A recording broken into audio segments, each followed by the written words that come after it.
Halo. Kring. Kring. Halo. Shalom, Bapak Ibu, Saudara sekalian yang kekasih di dalam nama Adonai Yeshua HaMashiach. Pada saat ini saya akan menyampaikan renungan yang saya beri judul Kapernaum yang ditinggal. Apa sih yang disebut dengan Kapernaum yang ditinggal? Bapak Ibu, Saudara sekalian, khususnya para gembala sidang dan para pejabat gereja pemulihan firman, Kapernaum itu dari bahasa Ibrani Keparnachum, yang berarti desa atau kampung Nakum. Itu merupakan desa di tepi Danau Galil atau Galilea, tempat tinggal Kepa, Andreas, Yakob, dan Yohanan. Nah, di dalam kitab Matius pasal 4 ayat yang ke-13, Yeshua juga pernah tinggal di Keparnachum setelah meninggalkan Nazaret. Lalu apa hubungannya Keparnachum yang ditinggal dengan kita sebagai keluarga besar Sinode Gereja Pemulihan Firman? Secara rohani, Keparnachum merupakan lambang tempat orang-orang bijak dan pandai. Saya membaca di dalam kitab Matius atau Matius pasal yang ke-11 ayat yang ke-23 sampai 25 yang mengatakan demikian.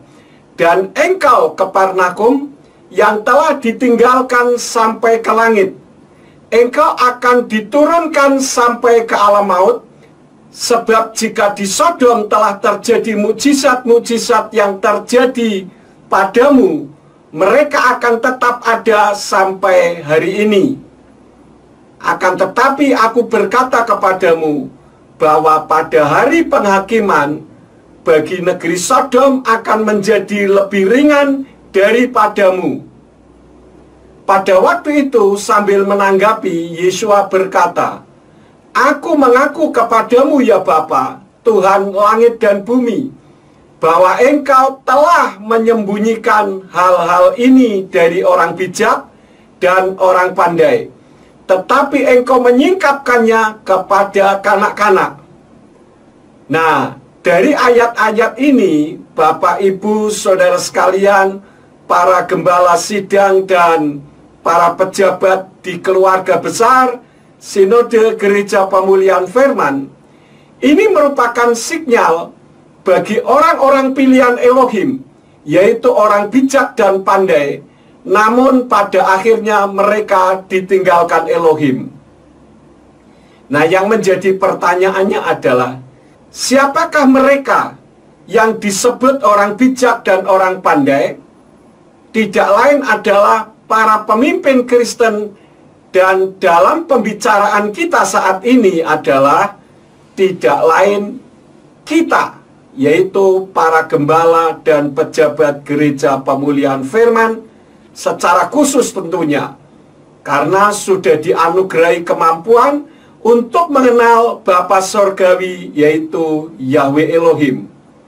Namun pada akhirnya akan ditinggal jika tidak belajar yang merupakan tuntutan zaman di era digital saat ini. Nah, yang menjadi pertanyaannya, ditinggal kemana? Menurut ayat tadi, ditinggal ke kanak-kanak, yaitu jemaat Elohim yang dengan antusias mau belajar dalam menghadapi tantangan dunia yang terus mengupdate. Coba Bapak Ibu gembala sidang dan para pejabat di lingkungan Sinode Gereja Pemulihan Firman secara khusus, tolong lihat lagi kring halo yang ke-9 yang sudah pernah saya sampaikan bagi kita semua. Dalam hal ini, Tuhan kita tidak membeda-bedakan atau pandang bulu seperti yang tertulis di dalam kitab Roma pasal 2 ayat yang ke-11 yang berbunyi, karena di hadapan Elohim tidak ada pengistimewaan. Nah, coba kita renungkan, Bapak Ibu Gembala Sidang dan para pejabat keluarga besar Gereja Pemulihan Firman. Dulu kita belum mengenal nama Yahweh. Karena kita mau belajar, maka kita mendapatkan penganugerahan itu dengan diberi karunia untuk mengenal namanya, sesuai dengan kitab Yirmiyahu pasal yang ke-24 ayat yang ke-7 yang berbunyi, Aku akan memberikan mereka sebuah hati untuk mengenal aku, bahwa akulah Yahweh, dan mereka akan menjadi Elohim mereka, sebab mereka akan kembali kepadaku dengan segenap hati. Nah, dari ayat tadi kita tahu karena kita mau belajar, maka Bapa Yahweh memberi kesempatan, anugerah untuk kita mengenal namanya. Tetapi karena Yeshua HaMashiach adalah Yahweh dalam wujud seperti manusia, maka Yeshua HaMashiach juga memberikan anugerah yang sama.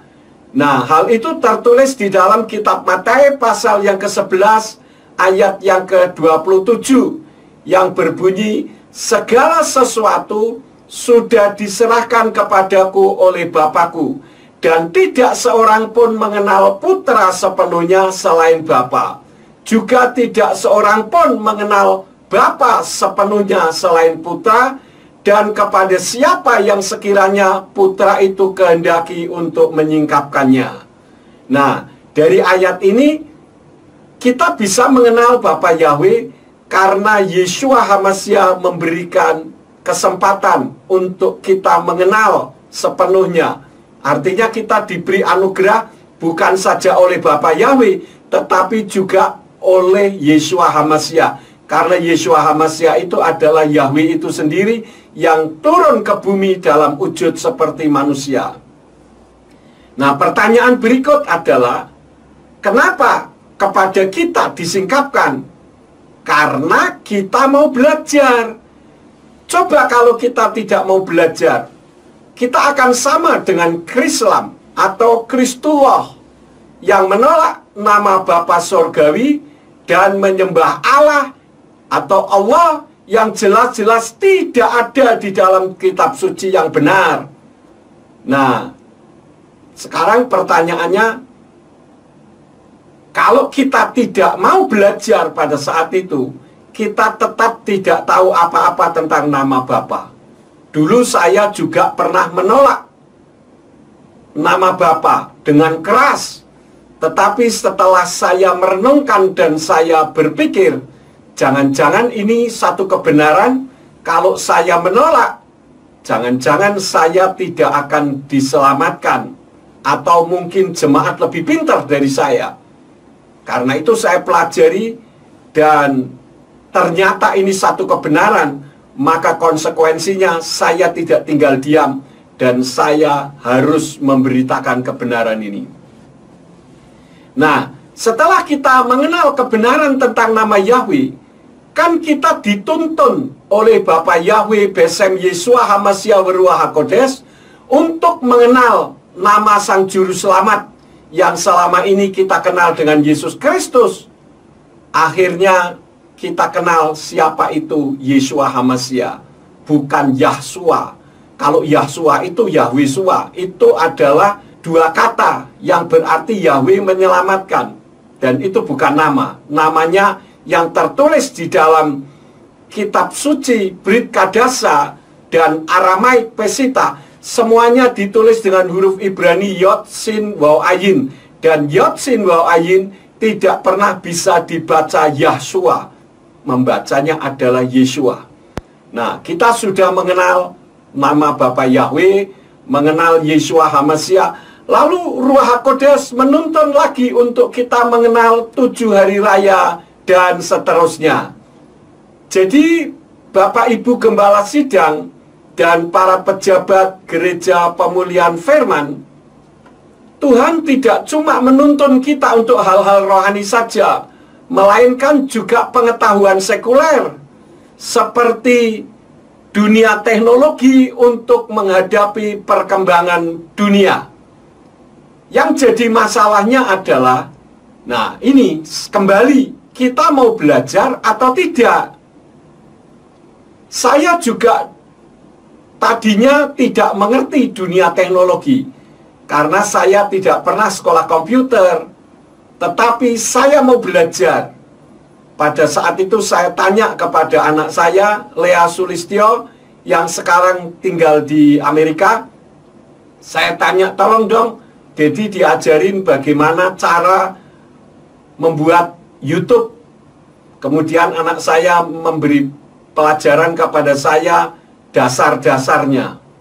Nah, karena saya mau belajar, akhirnya Tuhan memberikan kemampuan untuk bisa mengikuti perkembangan dunia, khususnya di bidang ilmu pengetahuan teknologi yang bisa dipakai untuk menunjang pelayanan bagi kemuliaan Bapa Yahweh Besem Yesua Hamasya Ruach HaKodes.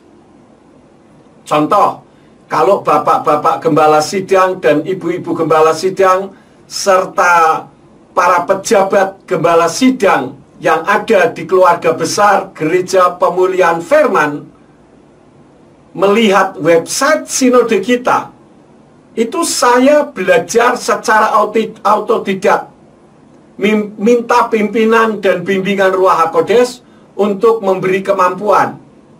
Memang jika tidak mau belajar dunia sekuler bidang teknologi digital, tidak akan masuk neraka. Jadi ini tidak ada kaitannya soal surga dan neraka. Namun kan sangat disayangkan jika kita yang punya potensi ditinggalkan banyak orang karena dianggap tidak menarik cara penyampaiannya. Sementara banyak pemimpin rohani lain yang menarik penyampaiannya dengan bantuan teknologi multimedia yang dipelajarinya. Karena itu saran saya, jangan kalah dengan Krislam atau Kristuloh yang walaupun mereka belum mengenal nama Bapa Yahweh, namun mampu menyampaikan materinya dengan baik dan menarik untuk disemak. Untuk itu, saya himbau kepada para gembala dan pejabat keluarga besar Sinode Gereja Pemulihan Firman untuk berusaha belajar dengan membuat video renungan Kring Halo sebagai sarana latihan menggunakan teknologi multimedia dalam menyampaikan firman Elohim. Lalu bagaimana kalau tidak ada keluarganya yang bisa mengajari? Cobalah Bapak Ibu Gembala maupun para pejabat di keluarga besar Gereja Pemulihan Firman minta tolong kaum muda yang digembalakan untuk membantu membuatkan sambil mempelajarinya. Jadi bukan hanya sekedar minta tolong, tetapi juga mau belajar sehingga secara tidak langsung tidak tergantung kepada orang lain. Kalau para gembala dan pejabat keluarga besar Sinode Gereja Pemulihan Firman perhatikan khotbah-khotbah saya di YouTube yang bisa dilihat di website sinode kita, di situ akan terlihat perkembangannya. Bagaimana awal-awal saya menyampaikan firman melalui video. Awal-awalnya video itu tidak menarik. Namun lama-lama ada variasi-variasi yang bisa dilihat sebagai perkembangan akibat mau belajar meskipun secara autodidak. Ruach HaKodes lah yang memberi kemampuan untuk itu semua. Seperti yang Bapak Ibu Gembala dan para pejabat keluarga besar Sinode Gereja Pemulihan Firman lihat saat ini. Ini ada variasi yang bisa kita perhatikan. Jadi meskipun awalnya lama dalam membuat, lama-lama jadi akan terbiasa dan cepat untuk membuatnya. Oleh karena itu saran saya, jangan jadi Kapernaum yang ditinggalkan karena kita tidak berusaha untuk belajar. Jangan jadi Imam Eli yang hidup dalam zona nyaman sehingga lupa tugas utamanya mendidik Samuel yang dititipkan ibunya di rumah Elohim, sehingga saat Yahweh Elohim memanggil Samuel, Samuel tidak mengerti kalau yang memanggilnya adalah Bapa Yahweh.